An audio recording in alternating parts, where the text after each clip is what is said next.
नमस्कार बच्चों, मेरा नाम पूनम कुमारी है और मैं 8वीं कक्षा के विज्ञान विषय लेकर आई हूँ और इतने आसानी से इतने सरल भाषा में आपको समझाऊंगी कि आपके अच्छे से समझ में आ जाएगा। तो विज्ञान का पहला पाठ शुरू करते हैं हम। फसल उत्पादन एवं प्रबंध। फसल उत्पादन एवं प्रबंध, फसल से हर बच्चे वाकिफ हैं और इसी पाठ के हम आगे प्रश्न उत्तर जो भी है वो करेंगे। तो आप इस पाठ को पढ़ लिए होइएगा और इसका प्रश्न उत्तर हम अब शुरू करेंगे। अभ्यास। पहला प्रश्न है, उचित शब्द छांटकर रिक्त स्थानों की पूर्ति कीजिए। रिक्त स्थान में क्या क्या शब्द दे रहा है? तैरने, जल, फसल, पोषक, तैयारी। तो पहला क, एक स्थान पर एक ही प्रकार के बड़ी मात्रा में उगाए गए पौधों को क्या कहते हैं? फसल कहते हैं। तो आप इसमें फसल लिख देंगे, फसल कहते हैं। ख, फसल उगाने से पहले प्रथम चरण मिट्टी की क्या करते हैं? कोई भी फसल लगाने से पहले हम खेत का क्या करते हैं? तैयारी करते हैं। तो फसल उगाने से पहले प्रथम चरण मिट्टी की तैयारी होती है। अगला ग, क्षतिग्रस्त बीज जल की सतह पर क्या करने लगेंगे? तैरने लगेंगे। जो भी बीज अगर क्षतिग्रस्त होता है और पानी में डालते हैं तो वो बीज क्या होता है? तैरने लगता है। और जो बीज अच्छा होता है, सही होता है, वो पानी के नीचे बैठ जाता है। अगला है घ, फसल उगाने के लिए पर्याप्त सूर्य का प्रकाश एवं मिट्टी से फसल उगाने के लिए पर्याप्त सूर्य का प्रकाश एवं मिट्टी से क्या लेते हैं? जल तथा पोषक तत्व लेते हैं की आवश्यकता होती है। कोई भी फसल उगाने के लिए सूर्य का प्रकाश और मिट्टी से क्या लेते हैं? जल और पोषक तत्व लेते हैं। अगला है, कॉलम ए में दिए गए शब्दों का मिलान कॉलम बी से कीजिए। ये कॉलम ए है, ये बी है, इसका मिलान इससे कीजिए। तो पहला है खरीफ फसल। खरीफ फसल धान एवं मक्का। खरीफ फसल किसको कहते हैं? धान एवं मक्का को कहते हैं। रबी फसल किसे कहते हैं? रबी फसल गेहूं, चना, मटर। रबी फसल गेहूं, चना, मटर को कहते हैं। रासायनिक उर्वरक क्या है? यूरिया एवं सुपर फास्फेट। रासायनिक उर्वरक यूरिया एवं सुपर फास्फेट। कार्बनिक खाद। अगला है कार्बनिक खाद। कार्बनिक खाद क्या होता है? पशु अवशिष्ट, गोबर, मूत्र एवं पादप अवशेष, इसको बोलते हैं कार्बनिक खाद। पशु के अवशिष्ट से बनता है कार्बनिक खाद। जो गोबर, मूत्र एवं पादप अवशेष होते हैं उससे बनते हैं कार्बनिक खाद।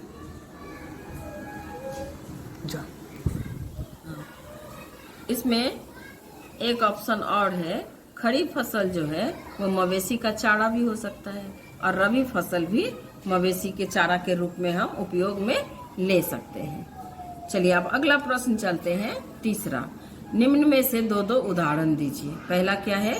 खरीफ फसल। खरीफ फसल क्या क्या है? धान एवं मक्का। दो उदाहरण मांग रहा है, तो धान एवं मक्का। दूसरा है रबी फसल, इसके भी दो उदाहरण दीजिए, तो गेहूं एवं चना। अगला प्रश्न है, निम्न पर अनेक शब्दों में एक एक पैराग्राफ लिखिए। ये जो दे रखा है यहाँ से क से घ तक, इस पर एक एक पैराग्राफ लिखना है। मिट्टी तैयार करना। पहला है मिट्टी तैयार करना। तो मिट्टी को पलटना तथा उसे पोला बनाना कृषि का अत्यंत महत्वपूर्ण कार्य है। कोई भी कृषि कार्य से पहले हम मिट्टी को तैयार करते हैं, तो कैसे तैयार करते हैं? मिट्टी को पलटना तथा उसे पोला बनाना कृषि का अत्यंत महत्वपूर्ण कार्य है। इससे जड़ें भूमि की गहराई तक जा सकती है। क्यों जा सकती है गहराई तक?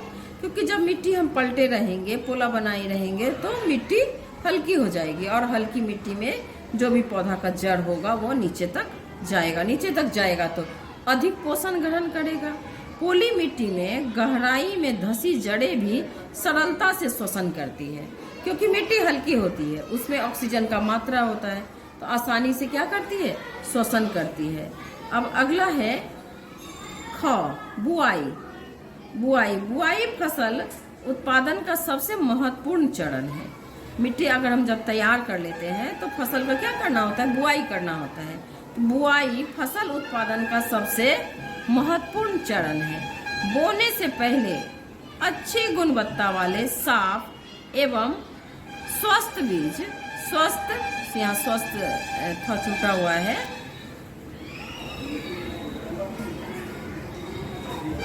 साफ एवं स्वस्थ बीजों का चयन किया जाता है। किसान अधिक उपज देने वाले बीजों को प्राथमिकता देता है। अगला है निराई। खेतों में कई अन्य अवांछित पौधे प्राकृतिक रूप से फसल के साथ उग जाते हैं। जैसे फसल जैसे उगता है तो उसके साथ साथ कुछ खरपतवार, कुछ भी अवांछित पौधा, जंगली पौधे उग जाते हैं। खरपतवार हटाने को निराई कहते हैं। सीधा सा बात है, कितना आसान है, खरपतवार हटाने को निराई कहते हैं। अगला है थ्रेसिंग। काटी गई फसल से बीजों, दानों को भूसे से अलग करना ही क्या कहलाता है, थ्रेसिंग कहलाता है। जो फसल तैयार हो जाता है, तैयार होने के बाद बीज को दाने से अलग, फसल से अलग करना होता है, तो उसको हम क्या कहते हैं, थ्रेसिंग कहते हैं। अगला है पांचवा, स्पष्ट कीजिए कि उर्वरक खाद से किस प्रकार भिन्न है। उर्वरक जो है खाद से किस प्रकार भिन्न है। खाद एवं उर्वरक में अंतर, तो इसी तरह आप बना लेंगे, अपने कॉपी पे खींच लेंगे, खाद एक तरफ और उर्वरक दूसरी तरफ लिख लेंगे। खाद एक प्राकृतिक पदार्थ है जो गोबर एवं पौधों के अवशेष से विघटित से प्राप्त होता है। पौधों के अवशेष के विघटन के कारण हमको क्या प्राप्त होता है, खाद, प्राकृतिक खाद। और वहीं पे उर्वरक एक मानव निर्मित लवण है। इसको उर्वरक को आदमी बनाता है और खाद जो है प्राकृतिक पदार्थों से तैयार किया जाता है। अगला है खाद खेतों में बनाई जा सकती है। खाद को हम खेत में भी बना सकते हैं, जो खरपतवार है उसको मिट्टी के अंदर दबा के खाद तैयार किया जा सकता है। लेकिन उर्वरक का उत्पादन फैक्ट्रियों में होता है।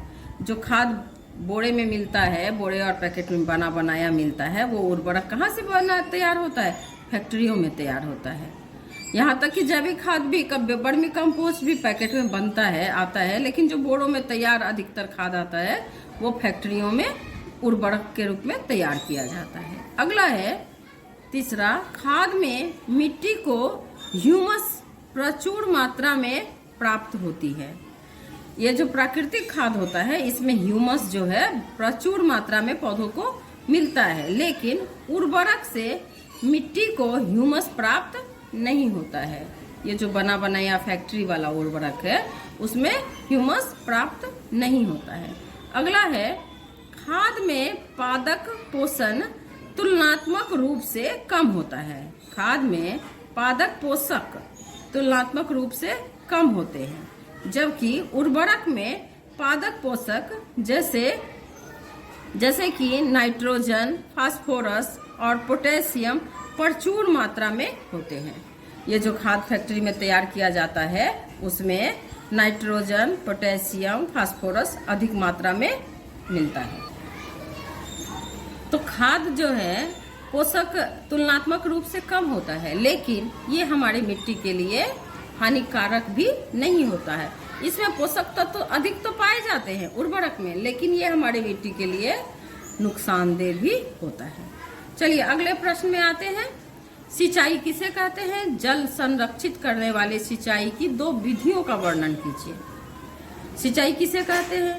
निश्चित अंतराल या निश्चित समय पर खेत में पानी देना ही सिंचाई कहलाता है। सिंचाई खेत में निश्चित अंतराल और निश्चित समय पर खेत में पानी देना ही क्या कहलाता है? सिंचाई कहलाता है। इसका वर्णन, दो विधि का वर्णन करने कहा है, तो पहला विधि लिखते हैं छिड़काव तंत्र। पाइप के द्वारा पौधों पर छिड़काव करने वाले यंत्र को छिड़काव तंत्र कहते हैं। पाइप के द्वारा पौधों पर छिड़काव करने वाले तंत्र को क्या कहते हैं? छिड़काव तंत्र। अगला है दूसरा है, इसमें 2 विधि देना है, तो दूसरा विधि है ड्रिप तंत्र। पाइप के द्वारा पौधे के जड़ में पानी का बूंद बूंद से पानी देने वाले तंत्र को क्या कहते हैं? यंत्र को कहते हैं ड्रिप तंत्र। जड़ में पानी देने वाले को कहते हैं ड्रिप तंत्र और पौधों के ऊपर छिड़काव करने वाले को छिड़काव तंत्र।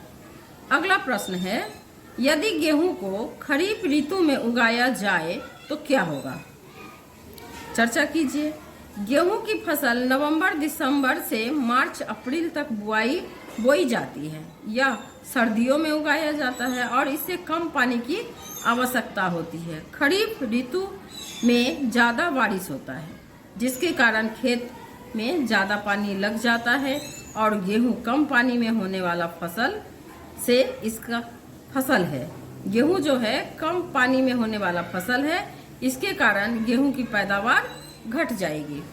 तो गेहूं क्या है?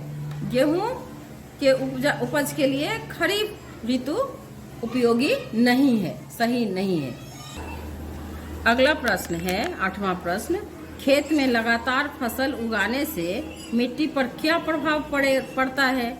व्याख्या कीजिए। खेत में लगातार फसल उगाने से मिट्टी पर क्या प्रभाव पड़ता है? उत्तर है, मिट्टी फसल को खनिज पदार्थ प्रदान करती है। जो भी फसल हम लगाते हैं इस मिट्टी में, तो मिट्टी क्या करती है?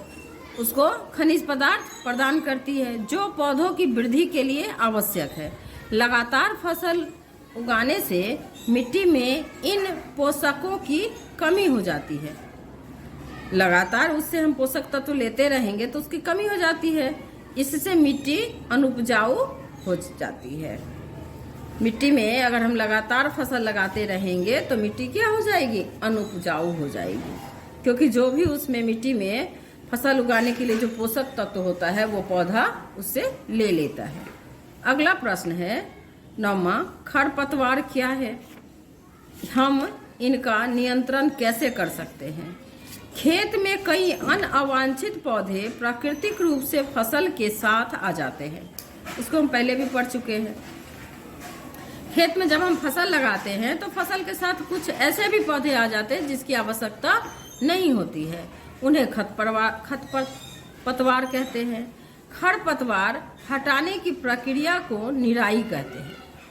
खेत में फसल के साथ जो अवांछित पौधे आ जाते हैं, जिसको खरपतवार कहते हैं, उसी के हटाने की प्रक्रिया को हम क्या कहते हैं? निराई कहते हैं। यह कार्य हाथों से, खुरपी की सहायता से या खुरपी की सहायता से जो खरपतवार है उसकी निराई के लिए हम हाथ से भी उसका निराई करते हैं, खुरपी की सहायता से भी करते हैं, या 2,4-D जैसे खरपतवार नाशी का छिड़काव के द्वारा किया जाता है। ये एक तरह का दवा है जिसका छिड़काव कर दिया जाता है, तो उससे क्या होता है? खरपतवार नाश हो जाता है, नष्ट हो जाता है। अगला प्रश्न है, निम्न बॉक्स में सही क्रम में इस प्रकार लगाइए कि गन्ने की फसल उगाने का रेखा चित्र तैयार हो जाए। तो किताब में जैसे दे रखा है उसको सही क्रम में लगाने के लिए बोल रहा है, तो उसको सही क्रम में आप लगा लेंगे। जैसे इस तरह से खेत की जुताई करना, उसके बाद लिखेंगे मिट्टी तैयार करना, उसके बाद लिखेंगे बुआई करना, बुआई, फिर लिखेंगे खाद देना, फिर लिखेंगे सिंचाई, अगला होगा कटाई और फिर होगा फसल को चीनी मिल में भेजना। ईख जो हम लगाते हैं तो क्या करते हैं? सबसे पहले खेत का जुताई करते हैं, फिर मिट्टी तैयार करते हैं। तैयार करना मतलब उसमें जो भी खरपतवार, जो भी चीज़ नहीं रहना चाहिए उसको हटाते हैं। उसके बाद हम क्या करते हैं? ईख का बुआई करते हैं। बुआई के बाद उसमें खाद देते हैं। खाद देने के बाद उसकी सिंचाई करते हैं और जब हमारा फसल तैयार हो जाता है तो क्या करते हैं? उसकी कटाई करते हैं और जब फसल कट जाता है गाड़ी पे लाद के फसल को चीनी मिल तक भेजते हैं। तो यही इसका सही रेखा चित्र तैयार हो गया। अगला प्रश्न है, नीचे दिए गए संकेतों की सहायता से पहेली को पूरा कीजिए। यहाँ एक शब्द पहेली है, उसको हम पूरा करेंगे। आप लोग भी देखिए ठीक से, ध्यान से। पहला है सिंचाई का एक पारंपरिक तरीका। तो सिंचाई का पारंपरिक तरीका क्या है? रहट, र-ह-ट, रहट। दूसरा है बड़े पैमाने पर पालतू पशुओं की उचित देखभाल करना। बड़े पैमाने पर पालतू पशुओं की उचित देखभाल करना, ये दूसरा है पशुपालन। ये इस तरह से मिला रहे हैं पशुपालन। अब हमारा थोड़ा सा यहाँ मिस्टेक हो गया, छठा ऊपर है, तो तीसरा देखते हैं। तीसरा है फसल जिन्हें वर्षा ऋतु में बोया जाता है। तो वर्षा ऋतु में कौन सा फसल बोया जाता है? खरीफ फसल, खरीफ, खरीफ। अब अगला है छठा, देखिए फसल पक जाने के बाद। फसल पक जाने के बाद क्या किया जाता है? फसल पक जाने के बाद यहाँ है छठा, ऐसे ऊपर से नीचे की तरफ मिलाना है, तो कटाई, ये है कटाई। अब आगे बढ़ते हैं, अब इस तरह से मिलाना होगा। तो शीत ऋतु में उगाई जाने वाली फसलें, शीत ऋतु में उगाई जाने वाली फसलें रबी फसल है। अगला है चौथा, एक ही किस्म के पौधे जो बड़े पैमाने पर उगाए जाते हैं। चौथा, एक ही किस्म के पौधे जो बड़े पैमाने पर उगाए जाते हैं, वो है फसल, वो है फसल।